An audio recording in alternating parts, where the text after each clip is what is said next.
something that you mentioned there, which you also talked about in our last interview, I'd really love to ask this, and then I'll ask my final question after that. But you discussed this idea of the ideology being in possession of the state. Now, if I'm hearing you correctly, I interpret this to mean that you could look at ideology two ways. You could say that people are taking on the ideology, or that the ideology almost has some sort of, metaphysical form, and it's just going around taking control of people's minds. Is that what you're talking about? And if so, how do you, as a historian, distinguish between an ideology taking control of a state and a state taking control of an ideology? Well, I guess that's what Kennan and others tried to argue for the next 18 months after that memo or that telegram was sent. Now, when I say an ideology in the possession of a state, I mean, in this case, a messianic ideology, a world conquest, communist goals, taking over the machinery, taking over the state of Russia, one of the great powers. So this is what people meant. The messianic ideology taking possession of the state. Now, you can have a state that might be in the possession of the ideology. That is, you might have an ideology that's left or right, whatever it is, but it's still run by traditional thinking at the top. That they use the words to do what they're going to do anyway. Like in Venezuela, they got this guy Maduro, who's talking all kinds of left-wing stuff, and yet he moves and he talks just like a Venezuelan dictator. It doesn't make any difference whether he's left or right. He's doing what he wants to do. And same thing in Moscow. We got a post-communist society, which is driven by ideology. And I mean, they had the minister for ideology on that Politburo. And now it's controlled by people who want to get rich and who want all their friends to get rich. And they don't seem to have any ideology at all, aside from talking about the great iconic identifiers of Russian nationalism, the Russian church, and Mother Russia, and all these great themes. So in Russia today, we have a traditional state that's taken over the possession of how it thinks. Prior to that, it was a messianic ideology, which sort of lost the message by the time it got to Gorbachev, taking over a state. Now, in America, we have an American revolutionary movement, which is very conservative. It's about who's to rule and who's to rule at home. Now, American ideology, which by the 1780s had taken over the American Revolution, was a very conservative one in this sense. America was always a business civilization.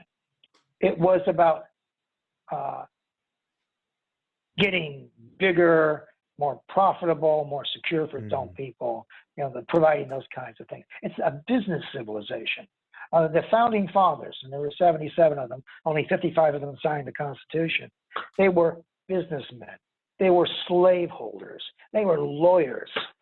They were all businessmen. They weren't crazy. The only crazy person there who wasn't invited to sign anything was Thomas Paine. He was a philosopher. He was all in for revolution. That's why he went over to France and joined them for a while. So it's a business civilization.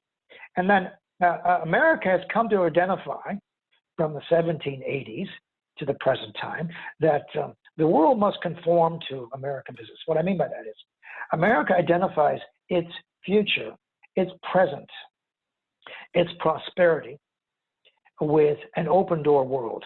That's why freedom of navigation is important. Those sea lanes must be open. That's why America went to war with Germany in 1917. So America has identified its business, and America's business interests are, if the world is open and America can compete, it will do very well. When when a world starts to get closed, or people are cheating, like the Chinese, the Americans say are cheating over technology and copyrights and stealing research and development, then they have to be punished.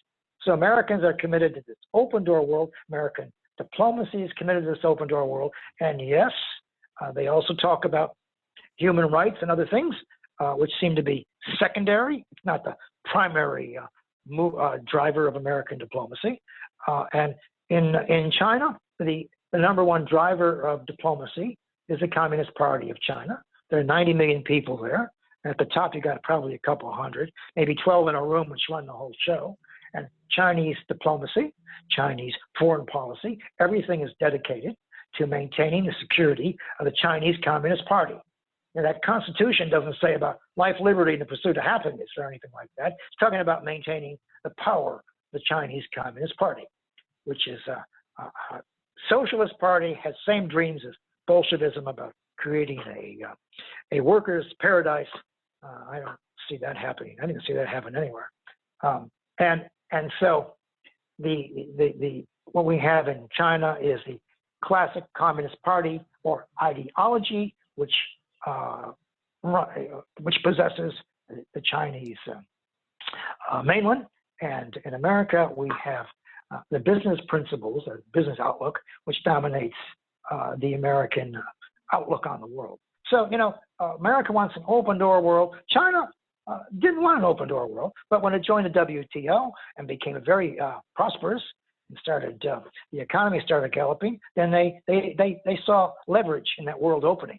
So today, when people talking about cutting away supply chains and terror and putting economic tariffs, barriers around China, that's very frightening to them because they played the game for a while and they did very, very well by it. Now, it's always thought in the West that if people play your game, they will absorb your values at the end of the day. And that's not how it works at all.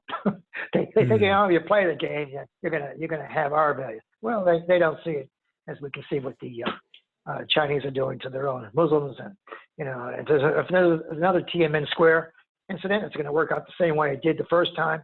And that's why the whole world, that's why the Western world, or everybody else, I suppose, is very concerned about what the Chinese are going to do in Taiwan, and especially in Hong Kong, because Hong Kong diplomacy there, Chinese diplomacy in Hong Kong will be the bellwether about what happens elsewhere. But the number one relationship in the world today is Chinese-American relations, and the number one vehicle for that relationship is diplomacy and how it's played. It's played out every day on the front pages of the Global Times and in China and in the New York Times. We can see whether it's economics or it's about atmospherics or anything else. And so through the eyes of diplomacy, we can see exactly what's going on in the engagement between China and the United States, and with America's friends and allies who are all taking America's leads. When I was I've been going to security conference each year, places like Estonia and Lithuania, and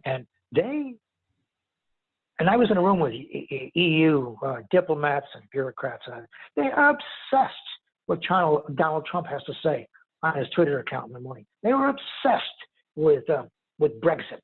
I mean, they were obsessed with how major nations were going to play the game. And so when the great nations, when the great powers play the game, and today, great power competition has replaced the bipolar nature of the Cold War. I mean, the Cold War was essentially Soviet-American nuclear rivalry. And today we got China, we got Russia, and we got the United States. We got three great powers with all these subsidiary powers like Iran and North Korea, things like that.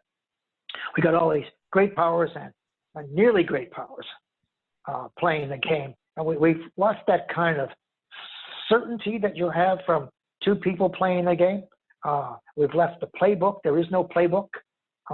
We're trying to figure out what the other people mean and what they do. And the trouble is that without diplomacy, without diplomacy of some kind, we don't know what the red line is for each side. I mean, what's the red line for the Chinese before they would go kinetic, as they say, before there'd be a war? What's the red line for the Americans?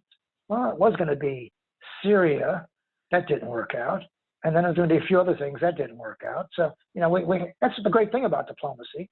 It carves out these red lines, and it tells us what's going to happen next.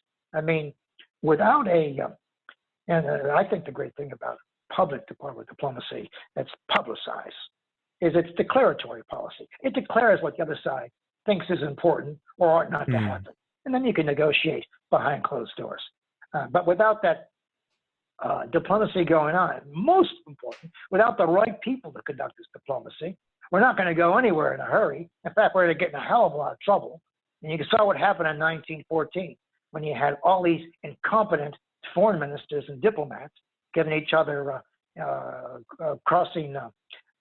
working at sixes and sevens. And next thing you know, we got this war that nobody wanted and everybody thought would end very quickly, which didn't end at all until all the powers that went to war disappeared. The Hohenzollerns, the Habsburgs, the Romanovs, all the powers that went to war who misunderstood each other's diplomacy disappeared at the end of the war. And that includes the Ottomans too.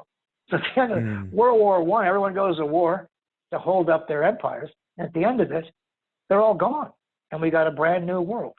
And so today we don't want to go that way because we got all these nuclear weapons.